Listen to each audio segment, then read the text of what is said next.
Organizácia DigiQuiz dobrovoľníckou skupinou mladých ľudí DigiPeers boli žiakom literárno-dramatického odboru základnej umeleckej školy odovzdať cenu v rámci výzvy Šírme digitálne dobro. 2, 3. Traja dobrovoľníci nám hrou ukázali, ako bezpečne tráviť čas online. Žiaci si zahrali LARP, čo v preklade znamená Live Action Role Playing, hranie roli naživo. Jak to, že čo pridávate na ten mrakostream? Školská rada.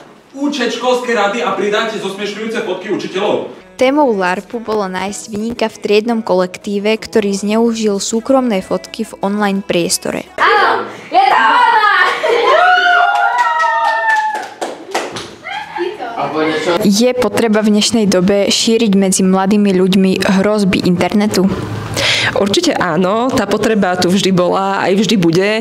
Vzhľadom k tomu, že je to stále vyvíjajúca sa oblasť, stále prichádzajú nejaké nové, či už hrozby, ale aj pozitíva, že my sa v organizácii nesnažíme poukazovať iba na to, čo je zlé, ale skôr na to, že treba sa správať bezpečne. Hej, že to je tá hlavná pointa. Nikomu nehovoríme, že nemá byť online, alebo sa úplne vyhýbať sociálnym sieťam, to vôbec nie je pointa. Pointa je, aby sme sa správali zodpovedne, dávali si pozor a rozprávali sa o tom, čo sa deje.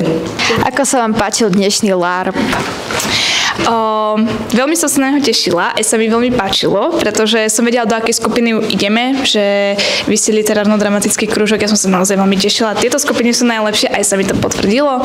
Boli ste akože celkovo úžasní, dynamika bola skvelá a je to prvá skupina, ktorá prišla na úplne čisto pozitívny koniec, takže som na skupinu veľmi hrdá.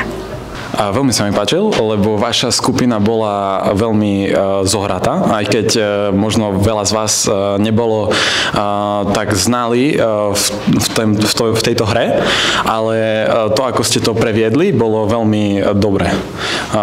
Veľmi kvalitné, by som skôr povedal. Vinníka sa síce vypátrať nepodarilo, no spolupráca 3 ročníkov LDO a zábavný LARP bola super cena za víťazné video. Ako sa ti páčil dnešný LARP? Veľmi sa mi páčil a chcel by som to zažiť znova ešte. Veľmi dobre. Všetko bolo zaujímavé a veľmi náučné. Si z tohto odniesol? No samozrejme, dať si väčší pozor na internete a neveriť všetkému, čo je na internete. Dávať si väčší pozor, nedávať si všade také isté heslo. LARP sa každému páčil a všetci žiaci z literárno-dramatického odboru by ho chceli zažiť ešte raz. Pre televíziu ZUŠ Tereza Paľuchová.